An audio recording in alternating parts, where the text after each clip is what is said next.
Good morning to you. God bless you. I want to talk this morning about different seasons. Now, different seasons bring change in our lives. They can bring different things. This morning, we have a wonderful summer season with rain, such as the British summertime. But I want to talk to you about seasons of change that we can have in our own walk with God. And sometimes I know that all of us struggle with that. We feel a spiritual dryness. We don't feel the passion that we once did towards God. And we wonder, what on earth do I do to get that back again? We feel guilt. We feel this. In fact, we shouldn't feel condemned by that, but it is necessary that we are drawn back towards God. Now, Paul gave this instruction in 2 Timothy 1 verse 6. He says, fan into flame the gift of God. What was the gift of God? Well, the gift of God Paul was talking to him was about faith and grace. Now, these are gifts of God given to us freely. But how do we do that? Pride comes before a fall, it says. But what I want to say to you is sometimes pride can prevent us from getting back up again. And we see this in 2 Peter. In 2 Peter 4 and verse 12, Peter says, Beloved, do not be surprised at the fiery trial when it comes upon you to test you, as though something strange was happening to you. Do not be surprised when you go through these seasons, this testing in your faith. Do not be surprised at this, he says. But it is this that I want to focus on in 1 Peter 5 and verse 6. He says, humble yourselves. The opposite of pride is humility. Pride is when we turn to God and say, I can fix this, Lord, and I might be feeling distant from you, but I can fix this. Well, that's pride. What he says is humble yourselves. Humble yourselves under the mighty hand of God, so that at the proper time, he will exalt you. He will lift you up. Casting all of your anxiety on him, because he cares for you. Be sober-minded, be watchful. Your adversary, the devil, prowls around like a roaring lion seeking someone to devour. Have you ever seen a lion prowling around, watching a herd of cattle or of anything? What do they look for? They look for the weakest, the ones that are going to fall easily.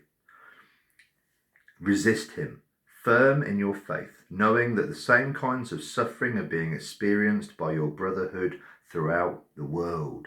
Everybody goes through this from time to time. And after you have suffered a little while, the God of all grace, who has called you to his eternal glory in Christ, will himself restore, confirm, strengthen, and establish you. To him be the glory, dominion forever and ever. Amen.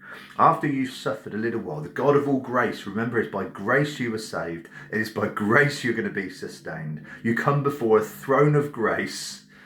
We must accept God's grace. God's grace, we must be humble enough to come before a throne of grace in time of need and say, Father, I feel distant. I want to feel close again. I want to get back again. I want to focus on you again. I don't like this distance between us. That is humility. Humility to come before God and to lean upon his grace. And what does it say? And then it says, God will restore. Restore, the word here means to repair, to mend. He will repair and he will mend.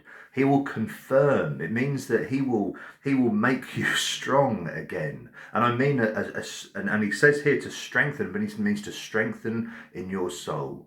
And lastly, he says to establish you. This word establishing is the same word that Jesus used when he talked about the two foundations the guys had when the storm came. This foundation, it says he will give you a firm foundation.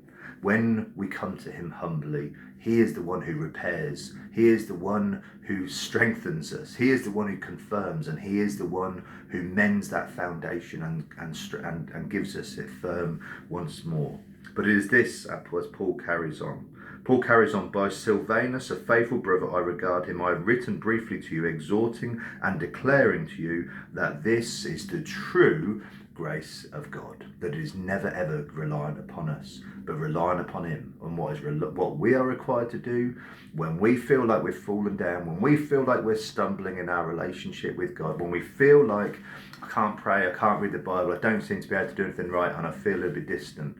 We are not to look to ourselves to fix it, but we are to humbly come before God, and he is the one who will repair, who will confirm, who will establish, who will restore us. That is the true grace, that it never was about us at the start, and it is never still about us solely.